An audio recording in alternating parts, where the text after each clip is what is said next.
As you can see, after Mrs. W used us as guinea pigs from that Romanesco plant, we're still here. It was very tasty, actually.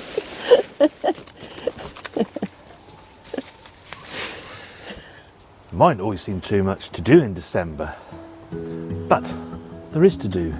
Here are our tips for the December garden.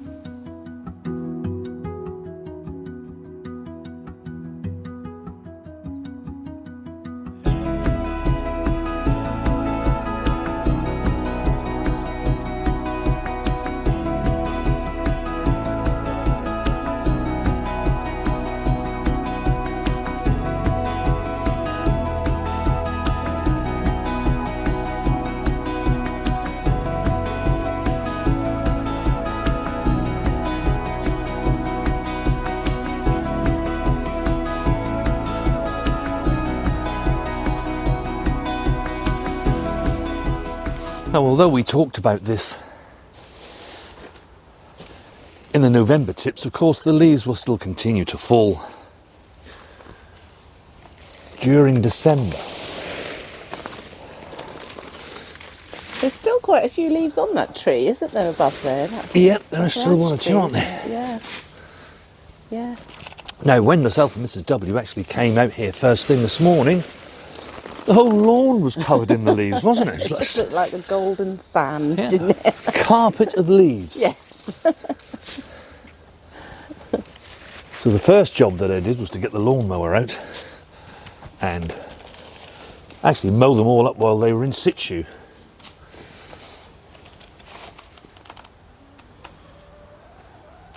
Yeah, we've done a bit of raking and mowing, haven't we? It's definitely looking better than it was. Yes. And then one of our bays we're using for making compost have gone into there.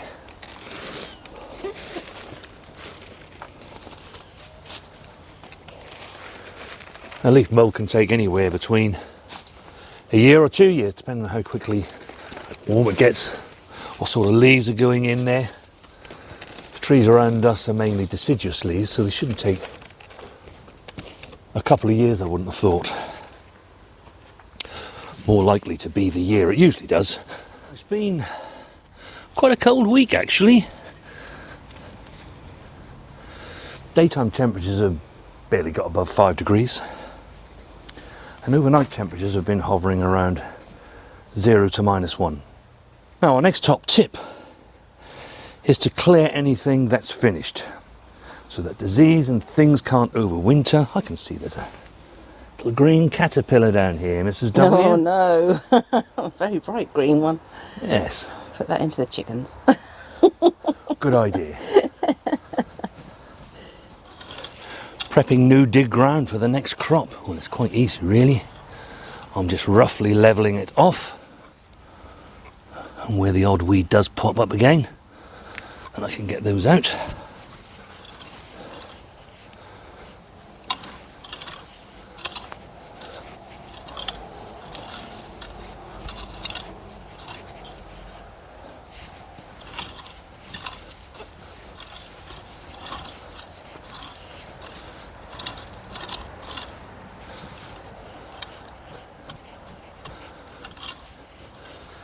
You can see just what lovely condition actually the beds are in from being no dig.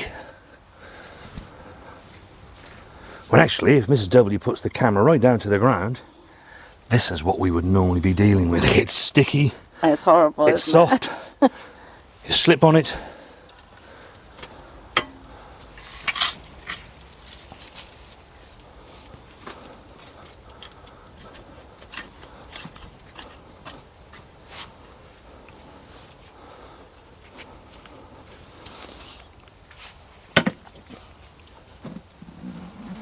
And then, of course, it's annual dressing of compost. And this is all this bed is going to receive for the next 12 months. And it only needs about 1 inch or 2 to cover it.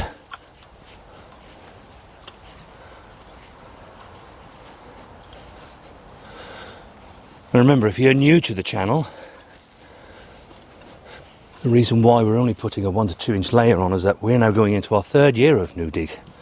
So in year 1, you tend to need a little bit more. We put about 5 or 6 inches on in the very first season, didn't we? We did, yes, yeah. And then thereafter, all you do need is just that 1 to 2 inch layer.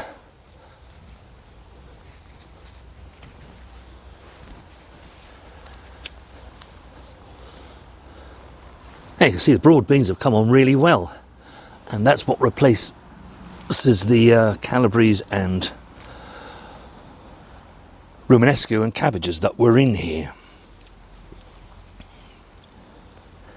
And broad beans I tend to sort of space around 12 inches roughly. They can go as close as 9 inches, but I do try to give them 12 in between each row.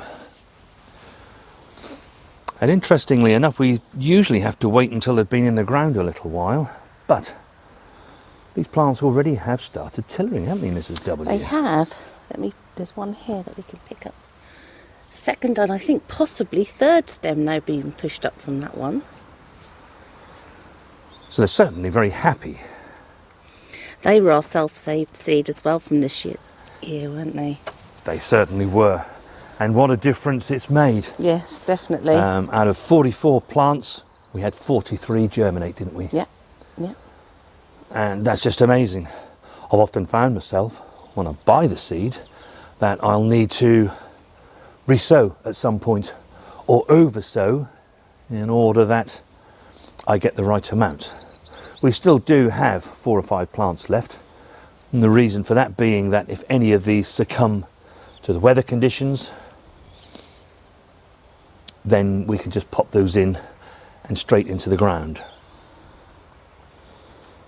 Now the next thing that I always do, and this is by no means a must, you don't have to do this, but I always like to cover them through December, January, and the covers will then come off.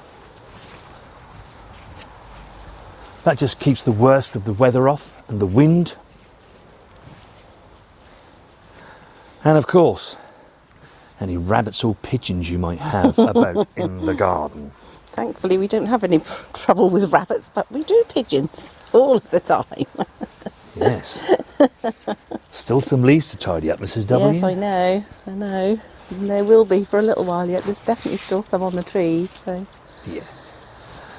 Now the plants don't really want to go in any bigger than this. It's just about the right size. If they get too big and too advanced, then they do become subject to windrock and snapping.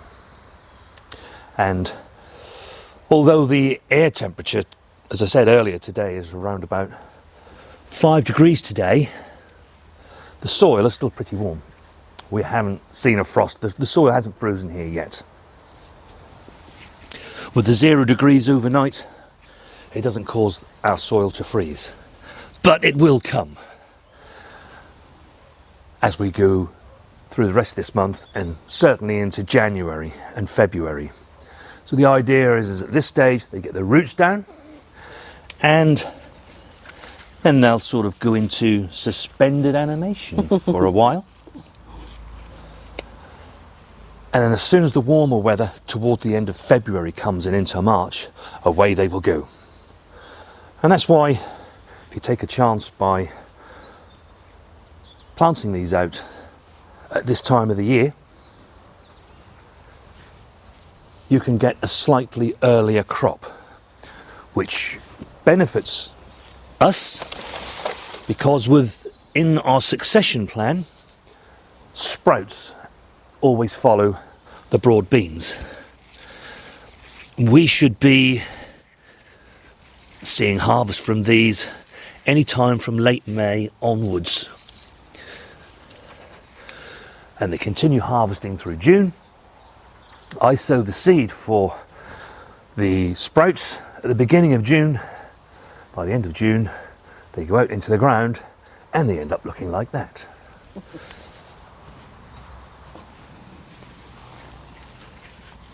While we're on the subject of netting, We have to net everything here because we have a lot of hungry pigeons that are about and are delighted with a free meal.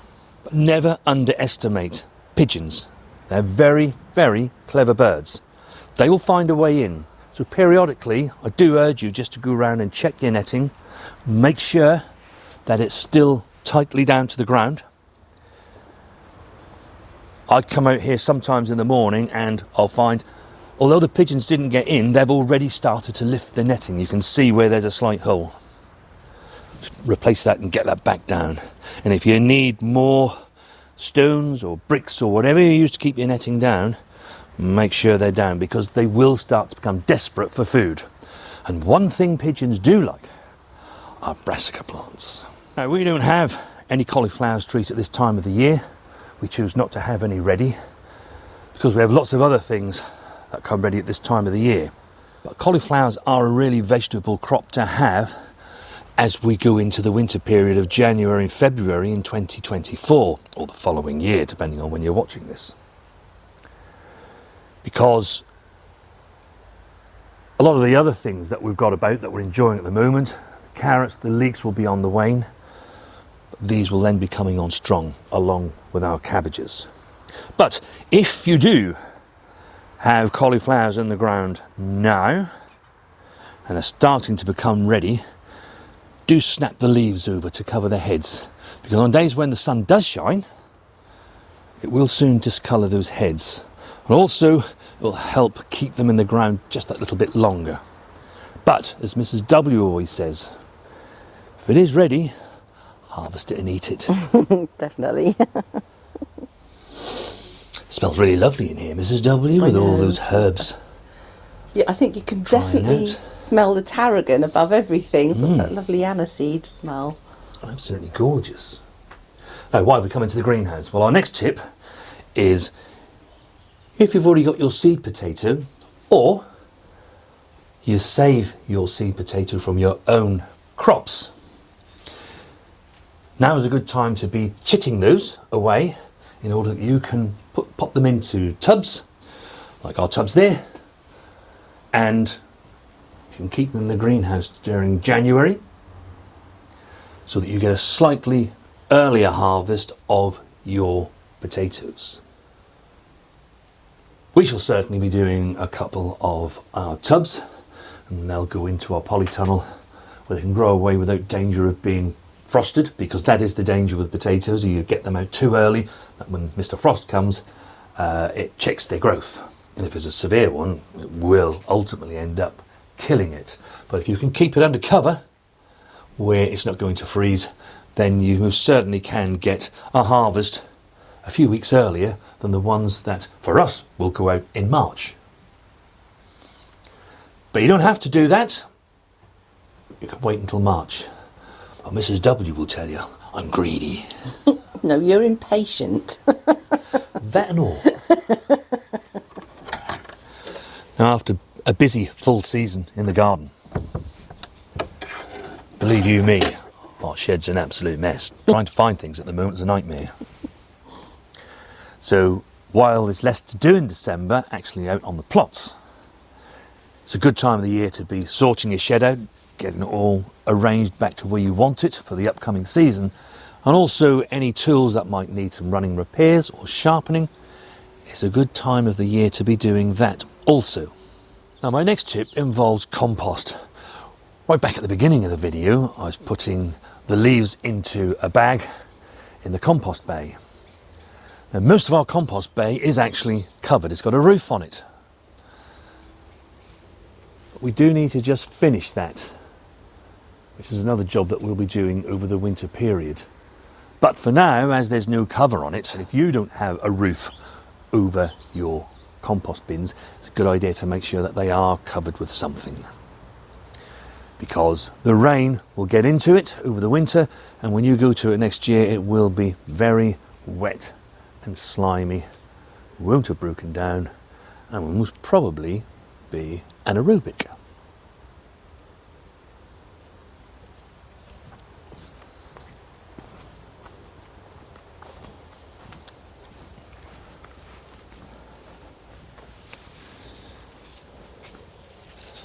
celery's taken really well, Mrs. W. It has, hasn't it? Yeah. That's Really pleased about definite that. success. Yes. All of the shallots look like they're coming through nicely. They are. Very nicely. Have you seen any garlic coming through as yet? I've been having a look and haven't been able to see any, but... There's one now starting to Oh. push through here, Mrs. W, look. Oh, let me look. Oh, yes. Fantastic. Oh, that's good. Can't see any more though. If that one's through, the others are most definitely Yeah, they're on. not far away. And I did say by the end of November. Yes, I believe you did. Right again, Barry. Now, my last tip is seeds. It's a good time to be going through your catalogues now. They generally start flying through your door from now onwards and through January. So have a look at what you want to order. Go back to your old seed tin, see what you have there. If you remember right back at the beginning of this year, we did a little series of videos about the cost of living crisis and how you can garden a bit cheaper. We all know that generally when you buy seeds, there are usually more seeds than you actually need. So I would always make sure that I rebuy parsnip seeds. They don't tend to store and you don't get the germination that you want if you use the same packet again the following season. And the other thing that I always do is to use fresh onion seed. Onion seed is another seed that deteriorates pretty quickly. I have used it over the course of a couple of seasons, but on season 2 I found that you need to sow much more in order to get the same amount that you need to get into the ground. And if you outweigh the two, the packet of onion seed is going to be cheaper than the compost that you're going to need to actually do probably twice as many seed trays as you would have done in year 1. But with the rest of the seeds, it's a good idea to get a damp piece of kitchen paper, sprinkle just a few seeds on there and see what the germination rate is. If you get 10 seeds on there and 5 you can see have germinated after a week or two, then you're going to have 50% germination rate. But also it will tell you that a lot of those seeds are still viable. And when it comes to things like brassicas, of course, you only need to sow a few seeds. You can actually drop 2 seeds into the cell. And if only one germinates, that's the one you use. And if 2 do, then all you need to do is to thin to the strongest plant. And that way, you can save yourself some money and not be throwing seed away needlessly. Have a look at your garden.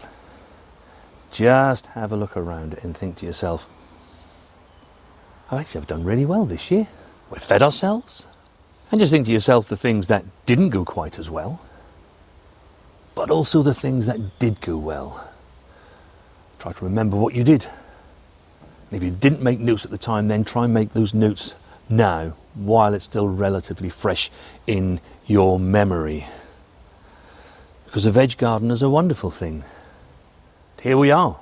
We've arrived at December, almost the very end of 2023. But for us, as No Dig gardeners, who have actually arrived all the way back at the beginning again. If you go back to our videos in 2022 in December, what were we doing? Feeding the soil. And that's what it all comes down to. If you feed the soil, which can then feed all the soil life, then that will in turn go on to feed your plants and ensure that you have bountiful harvests, which at the end of the day is what we all want. Vegetables, no matter what you grow, are extremely hungry plants compared to other things that you grow in the garden. So it's important every year that you refresh the compost on your soil so that all that soil life can then start doing what it needs to do in order that the correct nutrient levels are in your plots. As always, do let us know in the comments what you're up to during the month of December. And it would be really, really lovely to hear of all your successes and the things that didn't go so well. After all, you do get to see all of ours, and it's only fair. Do have a great gardening week, won't you? And we shall see you on the next one.